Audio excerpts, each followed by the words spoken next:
इंतजार कर रहे हैं, लेकिन 1988 के बाद से कोई तमगा हमारे पास आ नहीं पाया और अब भी अल्लाह हाफिज कह दिया रियो ओलंपिक्स में। देखें जी, ये तो बात क्लियर होगी ना कि ये 7-8 जो हमारे स्पोर्ट्समैन गए थे, पता नहीं क्या उनके नाम थे, लोग उनको जानता भी कोई नहीं था। बहरहाल वो चले गए, 17 ऑफिशियल थे, मौज मेला भी हो गया, वापस भी आ गए। होना अब क्या चाहिए? पाकिस्तान ओलंपिक एसोसिएशन के जो सरबराह हैं, lieutenant general retired Arif Hasan, मैं उनको बड़ा ढूंढ रहा था टेलीफोन पे, लेकिन उन्होंने रिस्पॉन्ड नहीं किया। उनको चाहिए फौरन रिजाइन करें। ये पिछले पता नहीं कितने सालों से मैं उनको देख रहा हूं कि पहले इनके झगड़े होते रहे थे इलेक्शन में पाकिस्तान ओलंपिक एसोसिएशन के कि कौन एक्चुअल है, कौन सी जाली एसोसिएशन है। वो एक और अपना इंटरनेशनल ओलंपिक एसोसिएशन ने भी कहा कि जनाब आप आपस में फैसला करें, अदरवाइज हम आपको बैन कर देंगे ओलंपिक से। फिर इन्होंने कोई मामला ठीक किया। He should resign, he has failed to deliver, he should go home. अच्छा, और यहाँ भी जो पूरी टीम भी गई थी वो तो लग रहा था जैसे वेकेशन के लिए गई है, वेकेशन खत्म हुई वापस आ रहे। देखिए, बात यह है 32 साल से पाकिस्तान को ओलंपिक्स में कोई तलाई तमगा नहीं मिला, 24 साल से कोई तमगा नहीं मिला। हॉकी बिल्कुल आउट हो गई। वो 20 करोड़ अवाम में से 7 खिलाड़ी गए थे, 3 वो थे जो मुल्क से बाहर थे। नजमा परवीन आखिरी जो आउट हुई हैं।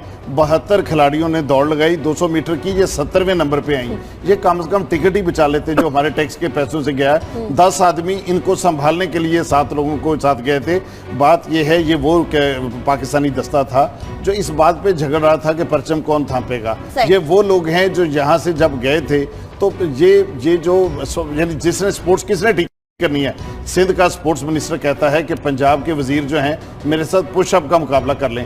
भाई स्पोर्ट्स बेहतर करो। 20 करोड़ अवाम में से 10 लोग नहीं है कि आप ओलंपिक्स में भेज सकें। आप किस तरह के मुकाबले कर रहे हैं? सही, ठीक है। ये मुकाबले वो वाली बात है कि अपने आप को ज्यादा नुमाया करना और बाकी चीजें छोड़ना, लेकिन ये डिप्लोमेसी, स्पोर्ट्स डिप्लोमेसी हमारी फेल हो गई। इस पे इन्वेस्टिगेशन होनी चाहिए थी कि ये लोग और जो साथ गए हैं वो तमाम लोग कौन थे, क्या स्पोर्ट्समैन थे भी या नहीं थे। लेकिन नाज़रीन, भारत की बात की, कश्मीर के हवाले से बात की, तो कश्मीर में जो मजालिम ढाए जा रहे हैं वो तो अपनी जगह पर मौजूद है। मैंने आपको बताया था कि कुदरत कैसे नहीं चाह रही थी कि तिरंगा ना लहराया जाए, वो भी मैं आपको बताऊंगी। लेकिन उससे पहले नरेंद्र मोदी ने भारत के यौम आज़ादी के ऊपर ऐसी बातें कर डाली कि अपने तमाम जराइम का एतराफ़ कर लिया, चाहे वो कश्मीर के हवाले से हो या बलोचिस्तान के हवाले से हो। अब पूरी दुनिया को ये वाज़ेह हो जाना चाहिए कि बलोचिस्तान में जो टेररिज्म हो रही है और कश्मीर में जो टेररिज्म हो रही है वो नरेंद्र मोदी की ईमा पर हो रही है, भारतीय हुकूमत की ईमा पर हो रही है। फारूक साहब, ये जो स्पीच की है बड़े अपनी तरफ से शान बढ़ाने की कोशिश की है, लेकिन ये तो एतराफ़े जुर्म है, ये तो इकबाल जुर्म कर लिया। मोदी साहब ने अपने आप को भी बड़ी मुश्किल में डाल दिया और इंडिया के इमेज को तो उन्होंने बर्बाद करके रख दिया इंटरनेशनल लेवल। 1.5 साल पहले उन्होंने इसी किस्म की गुफ्तगू की थी बड़े शान के साथ अपना बांग्लादेश में जाके कि जनाब ये मुक्ति बाहिनी को हमने बनाया था, हमारे इंडियन आर्मी वाले थे। वो तो ये भी कह रहे थे, मैं पर्सनली भी मुक्ति बाहिनी के रोल में मेरा भी बड़ा रोल था मुक्ति बाहिनी में और ये बांग्लादेश बनने में, सोनार बांग्ला इस किस्म के जो उन्होंने वहाँ पे लफ्ज़ इस्तेमाल किए। तो मोदी साहब ने तो मतलब ये है कि I would say he is bad luck for India. और ये जो कल फ्लैग वाली बात हुई है, देखें मैं ये कहूँगा कि ये आने आए थे पाकिस्तान बलूचिस्तान में आग लगाने के लिए। कुदरत का निज़ाम देखें कि कश्मीरियों ने इनके साथ क्या कर दिया। मेरा ख्याल है ये 1947 के बाद मुझे कोई ऐसा इवेंट याद नहीं है तारीख में जबकि इंडियन फ्लैग की इतनी बेहुरमती हुई हो, इंडियन फ्लैग गिरा हो नीचे बजाय ये कि वो ऊपर गया हो। अब तो कुदरत भी ये बता अच्छा, रही है अब मतलब ये कि मैं कहता हूँ, मैं इंडियन अवाम से मैं इस वक्त मुखातिब हूँ। आई एम श्योर हमारा प्रोग्राम वो देखते हैं, जिस तरह वो वेबसाइट पे हमारे उनके मैसेजेस आते हैं और उनके कमेंट।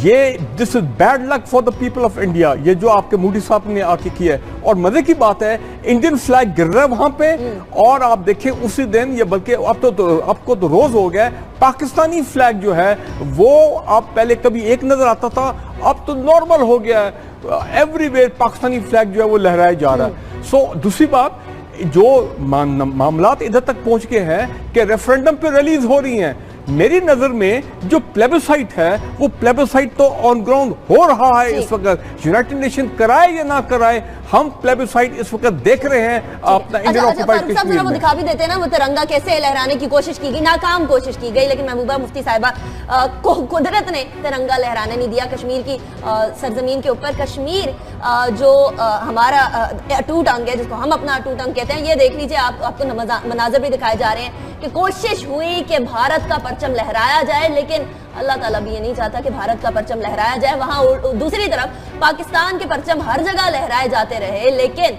भारत का परचम यहाँ लहराने अल्लाह ताला ने भी नहीं दिया, कुदरत ने भी नहीं दिया। चाहे महबूबा मुफ्ती साहिबा जितना ही उसको उठाकर अपने हाथ में थामने की कोशिश करें। मैं एक क्विकली अपना पॉइंट मुकम्मल कर लूं। मैं दोबारा ये कहना चाहता हूं, हम एक्चुअली प्लेबिसाइट होते हुए देख रहे हैं, कश्मीरियों ने अपना फैसला दे दिया है।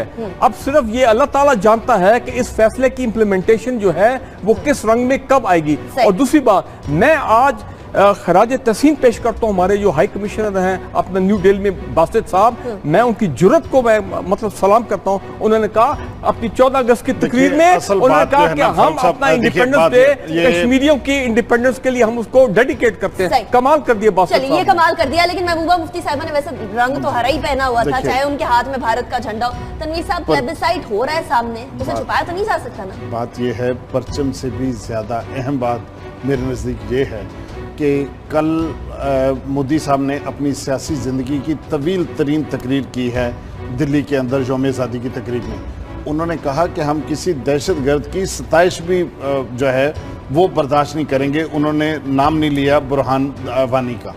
अब कश्मीर में हर बच्चा बुरहान वानी बन चुका है। कर्फ्यू की खिलाफ वर्जी हो रही है, पाकिस्तानी परचम लहरा रहे हैं, हालात इंडियन गवर्नमेंट के काबू से बाहर हो चुके हैं। और सूरत हाल ये है कि कल बंगलोर के अंदर एक सेमिनार हुआ, एक डिबेट हुई कश्मीर पे, एमनेस्टी इंटरनेशनल के खिलाफ बगावत का मुकदमा उन्होंने बना दिया।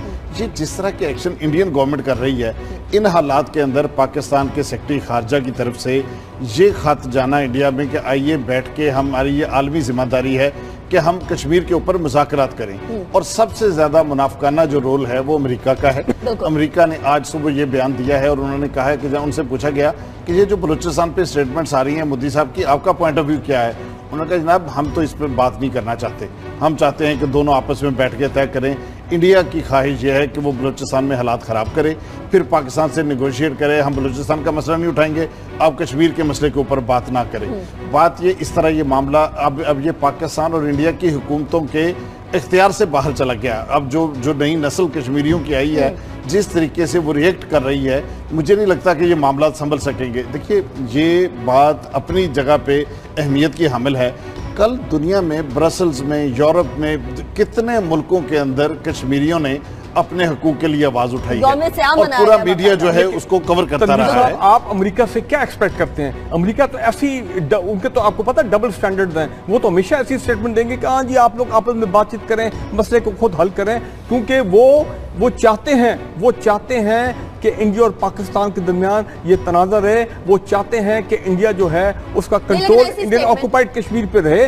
वो नहीं चाहते कि कश्मीर का जो प्लेबिसाइट हो वो एक्चुअली हो यूनाइटेड नेशन। अगर नवाज शरीफ साहब की तरफ से आती तो कभी भी अमेरिका का ये रिएक्शन होता। लेकिन सराजुल हक साहब ने कल बड़ी अच्छी बात की। कल चूंकि वो लाइन ऑफ कंट्रोल की तरफ एक बड़ा मार्च था, बहुत सारे लोग उसमें शरीक हुए।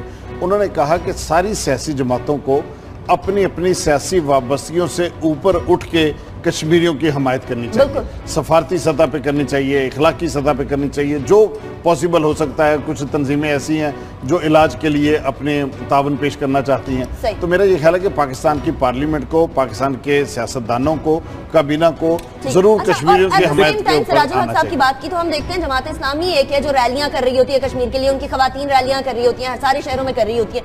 ये PMLN क्यों नहीं करती? पीपल्स पार्टी क्यों नहीं करती? PTI क्यों नहीं करती? बिल्कुल, असूलन तो मैंने पहले भी कहा था कि ये कश्मीर को सिर्फ जमात इस्लामी का नहीं है, ये अपना हाफिज सईद साहब का नहीं है, या वो दिफाई काउंसिल वाले जो पार्टी है उनका नहीं है। भाई जो मेन इसमें स्टेक होल्डर है पाकिस्तान की तरफ से अगर देखा जाए, आइडियोलॉजिकली मैं बात कर रहा हूँ, वो तो पाकिस्तान मुस्लिम लीग है। पाकिस्तान मुस्लिम लीग तो नजर ही नहीं आती, एक्सेप्ट जो आजाद कश्मीर के इलेक्शंस थे उसमें आप देखें पीपल्स पार्टी ने ज्यादा बात की थी। हाँ, अलग बात है कि जब प्राइम मिनिस्टर साहब गए वहां पे इलेक्शन के बाद, उन्होंने एक रैली को एड्रेस किया इलेक्शन रिजल्ट के बाद, तो उन्होंने फिर थोड़ा जरा खुल के बात की ये ऑक्युपाइड कश्मीर के बारे में।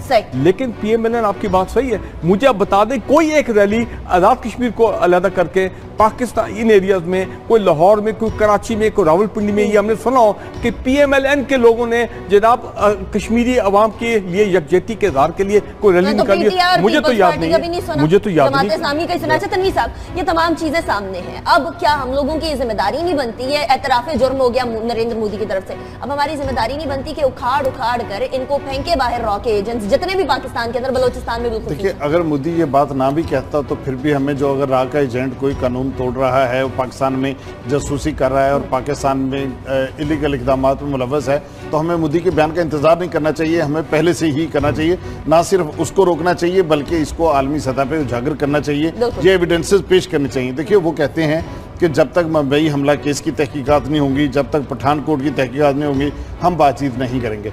दो न्यूक्लियर जो मुल्क होते हैं, एटमी मुल्क ताकतें हैं, इनका आपस में कशीदगी को बढ़ाने की पॉलिसी पर रहना, जैसा कि मोदी साहब के बयानात जो हैं इस कशीदगी को बढ़ा रहे हैं, ये इस खित्ते के अमन और सुकून के लिए बहुत खतरनाक इंडिकेशन है। मेरा ख्याल है कि अफराल सिर्फ कश्मीर की वो बात ना करें जिस तरह उन्होंने बलूचिस्तान की बात कर दी, ये तो इसके ऊपर आना पड़ेगा टेबल पर और इन मुज़ाकरात के जरिए मसला हल करना होगा।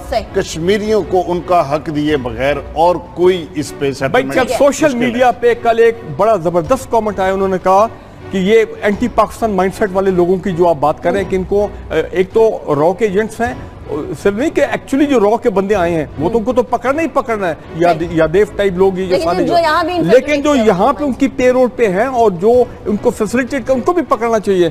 किसी ने कहा कि जनाब ये कैसे हो सकता है कि पेशावर के इंटरनेशनल एयरपोर्ट ऐसे शख्स के नाम पे किया गया जिसने अपनी विल में कहा था कि मेरी डेथ के बाद मुझे काबुल में बैरी किया जाए। ठीक है, तमाम चीजें हमारे सामने। अब जरूरत है कि स्टेप्स उठाए जाइए। एतराफी बयान भी आ गया, अब इस एतराफी बयान के बाद अपनी डिप्लोमेटिक मूव, इसको बड़े अच्छे तरीके से पूरी दुनिया में इस्तेमाल किया जा सकता है। भारत